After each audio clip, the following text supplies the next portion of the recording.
তো আজকে আমার প্রবাস জীবন 22 বছর রানিং। 22 বছর কিন্তু কিছুই করতে পারি না। মাই গড, কেন? কি হয়েছিল বলেন তো একটু। প্রথম দিন অনেক কষ্ট লেগেছে, ইন্ডিয়ানি খাবার সব। একটা চিৎকার দিয়ে বাবাকে ফোন দিয়েছিলাম,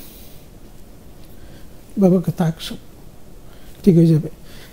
অনেকটা দেখছি আমার সাথে সাথে জব হয়ে গেছে, কিন্তু আমি চিন্তায় ছিলাম আমার হয়নি। প্রথম 2 মাস পরে আমার কিন্তু 400 টাকা দিয়েছে, এখানে আমার খানার বিল দিতে হবে। আমি সেটা চিন্তা না করি প্রথমে কিন্তু আমি বাড়িতে পাঠাই 16,000 টাকা বাংলাদেশের। তখন 400 দেরহাম অনেক কম দাম ছিল, 12-13 টাকা এরকম মূল্য ছিল দেরহামের, 1 দেরহামে। তো সেই থেকে আমাদের প্রবাসীর যে কষ্ট, এই ঋণ টানা শুরু হয় শুরু থেকে পরিবারের জন্য। কিন্তু আজও আমরা টেনে আসছি, কিন্তু পাওয়া যায় না কিছু। পরিবার বিশ্বাস করতে চায় না, পরিবার বিশ্বাস করতে চায় না, ভাবে যে অনেক টাকা রোজগার করছে, অনেক টাকা রোজগার করে এত বছর কী করছে।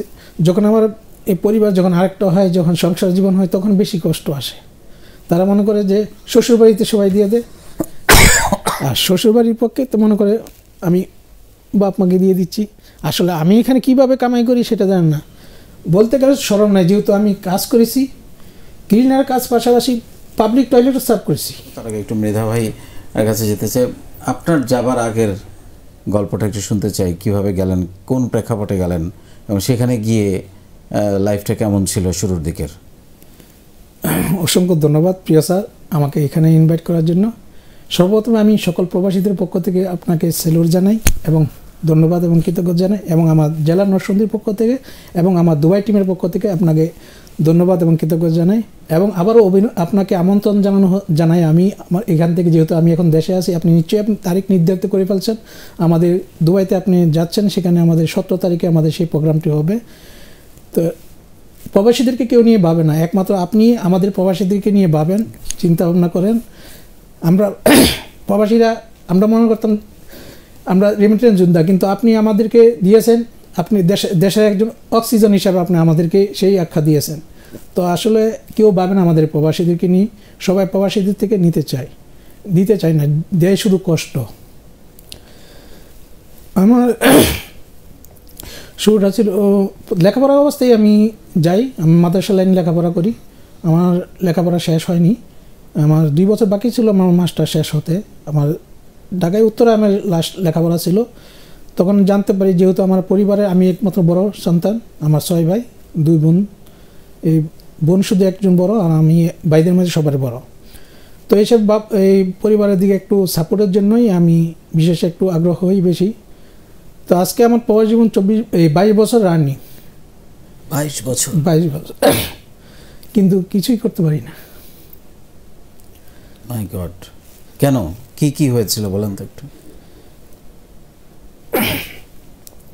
আমরা তো প্রথম তো শুরুতে আমি যখন যাই তখন তো অনেক ক্লিনার বিষয়ে যাই, আমাদেরকে ইন্টারভিউর মাধ্যমে যাই। সেখানে বলা হয় মসজিদের কাজ আছে, মাদ্রাসা আছে বলে নেয়। তো বেতন 400 দিরহাম ছিল। শুরুতে যখন যাই তখন সকলেই দেখছি কাজ পেয়েছে, কিন্তু অনেক সব মরুভূমির জায়গা। প্রথম দিন অনেক কষ্ট লেগেছে, ইন্ডিয়ানি খাবার সব। একটা চিৎকার দিয়ে বাবাকে ফোন দিয়েছিলাম, বাবাকে থাক সব ঠিক হয়ে যাবে। অনেকটা দেখছি আমার সাথে সাথে জব হয়ে গেছে, কিন্তু আমি চিন্তায় ছিলাম আমার হয়নি। কিন্তু আলহামদুলিল্লাহ 2 দিন পর আমার সেই ডাক আসছে, মসজিদের আমার কাজ ছিল, যেহেতু মসজিদের ক্লিনারের দায়িত্ব ছিল। দীর্ঘ 22 বছর 7 বছর আমি মসজিদের দায়িত্ব ছিলাম, সাফ সাফাইয়ের কাজ ছিলাম। 2007 সালে আলহামদুলিল্লাহ সেইটা পরিবর্তন হচ্ছে। কিন্তু এই 7 সালে যে 400 টাকা বেতন দিয়ে আমি চলছি, কিন্তু পরিবার জান না কীভাবে আমি চলছি।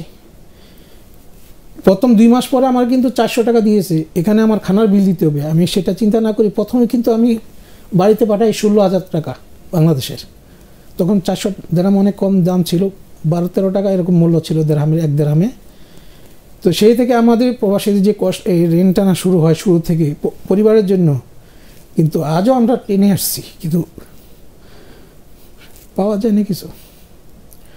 পরিবার বিশ্বাস করতে চায় না, পরিবার বিশ্বাস করতে চায় না, ভাবে যে অনেক টাকা রোজগার করে এত বছর কী করছে। যখন আমার এই পরিবার যখন আরেকটা হয়, যখন সংসার জীবন হয়, তখন বেশি কষ্ট আসে। তারা মনে করে যে শ্বশুরবাড়িতে সবাই দিয়ে দেয়, আর শ্বশুরবাড়ির পক্ষে তো মনে করে আমি বাপ মাকে দিয়ে দিচ্ছি। আসলে আমি এখানে কিভাবে কামাই করি সেটা জানেন না, বলতে গেলে স্মরণ নাই, যেহেতু আমি কাজ করেছি ক্লিনার কাজ, পাশাপাশি পাবলিক টয়লেটও সার্ভ করেছি। এক বিল্ডিংয়ে একটা টয়লেট থাকে, সেখানে 5-10 টাকা করে নিয়ে সপ্তাহে 3 দিন এরকম 2 দিন এরকম পার্ট টাইম করে কাজ চলতাম, কারণ বেতন 400 টাকা, এখানে খানার বিলও দিতে হয়। কিন্তু মাস শেষে তো বাড়িতে 15-20 হাজার টাকা পাঠাতেই হচ্ছে। কিন্তু এখানে আমার কি কষ্ট হতো, আমাদের প্রবাসী, শুধু আমি না, সকল প্রবাসী কষ্ট করে যাচ্ছে। তো দীর্ঘ 7 বছর সেখানেই অনেক কষ্ট করেছি ক্লিনার কোম্পানিতে। তবে এতটুকু শান্তি পেয়েছি, আমি মসজিদে জব পেয়েছি। আল্লাহ তাআলা আমাকে আলহামদুলিল্লাহ দিয়েছেন, সম্মান দিয়েছেন, যেহেতু আমি মাদ্রাসার লাইনে পড়েছি। আল্লাহ কি মর্জি, কারণ সকলের বিভিন্ন রাস্তার কাজ ক্লিনার পেয়েছে, বিল্ডিংয়ের কাজ পেয়েছে, কিন্তু আলহামদুলিল্লাহ আমি মসজিদের কাজ পেয়েছি। এটি আমার অনেক পাওয়া ছিল, খেদমত করেছি মসজিদের। আপনি যাবার কতদিন পরে দেশে এসেছিলেন? প্রথম 5 বছর পরে আসি। 5 বছর? তখন তো বিয়ে করেন আপনি? না, তারপরে এসে বিয়ে করেন? বিয়ে করছি। তবে বিয়েটা আসলে বলতে হয় কিছুটা, যেহেতু মানুষের একটু চলতে গেলে, আমার যেটা আমি যাকে বিয়ে করছি তার নাম হামিদা, আমার চলতে গেলে কিছু আসা যাওয়া করতে মানুষের অনেক কিছু বিভিন্ন কথা লাগাই দিয়েছে, অথচ আমরা কখনো বাইরে যাই নাই। যে যেরকম আপনার কিছু আছে, যেরকম ডেটিং নাই, এসব নাই, আমি কিন্তু কখনো ডেটিং করি নাই। আসা যাওয়া আমার চাচাতো বোন হিসেবে ছিল সব পারাবতী, সেখানে আমার আসা যাওয়া ছিল। মানুষের অনেক কথা শোনাইছি, যার কারণে শেষে আমি এটাই যে আমি এখানে বিয়ে করব। তার প্রথম বাবা মা রাজি ছিল না, তারপর আমি বাবা মাকে শেষ পর্যন্ত রাজি করে আমি বিয়েটা করেছি। তারপরেতে শুরু হয় সংসার সমস্যা, যে টাকা পয়সা, যেটা আমাদের প্রবাসীরা কষ্ট করি সবসময়, এখনো কষ্ট করে যাচ্ছি। কি বলে যে শ্বশুর বাড়ি বলে সব বাবা মাকে দিচ্ছ? শ্বশুর বাড়ি তারা বাইরে কাজ করে, তাদের সংসার মনে করে যে আমি দিয়েছি তাদেরকে, এই বাড়ি বানাই দিয়েছি, তারা মনে করে এটা না হলে বলে কি করেছ এত প্রবাসী থেকে। কিন্তু প্রবাসী থেকে কিন্তু আমরা অনেক কষ্ট করেছি, অনেক টাকা মায়ের খেয়েছি, যেটা বলতে পারি না। যে সর্বপ্রথম আমি ভিসার জন্য টাকা দিয়েছি, কারণ দেশের থেকে আসার সময় বলেছে যে ভিসা দেখিস।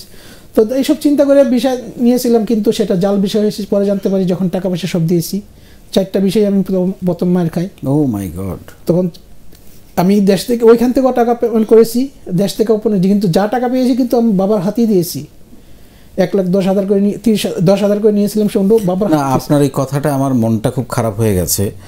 সেটা হচ্ছে যে এত কষ্ট করছেন, সব কিছু ছেড়ে 22 বছর ধরে বিদেশে আছেন, অথচ পরিবার সেটা উপলব্ধি করে না। তারা ভাবে আপনি আরও অনেক বেশি রোজগার করছেন, টাকা দিচ্ছেন না। এইটা তো মানে পরিবার যদি পাশে না থাকে তাহলে তো কোনো কিছুই, সবই ব্যর্থ লাইফে।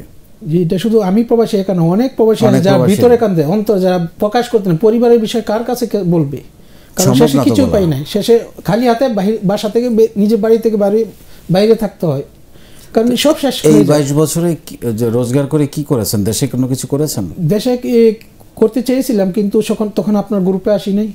তখন আমি বিভিন্ন, ওই যে আপনি একটা সেশন দিয়েছেন যে অনেক লোক 100-250 জন লোক নিয়ে কখনো বিজনেস করবে না, এটা যদি আগে জানতাম তাহলে আমি সেখানে আসতাম না। সেখানে যুক্ত হয়ে অনেক টাকা মেয়ের খেয়ে লস খেয়েছি, কারণ আমরা বিশ্বাস করি, প্রবাসীরা কথা বিশ্বাস করি, সকলকে সহজে বিশ্বাস করে ফেলি।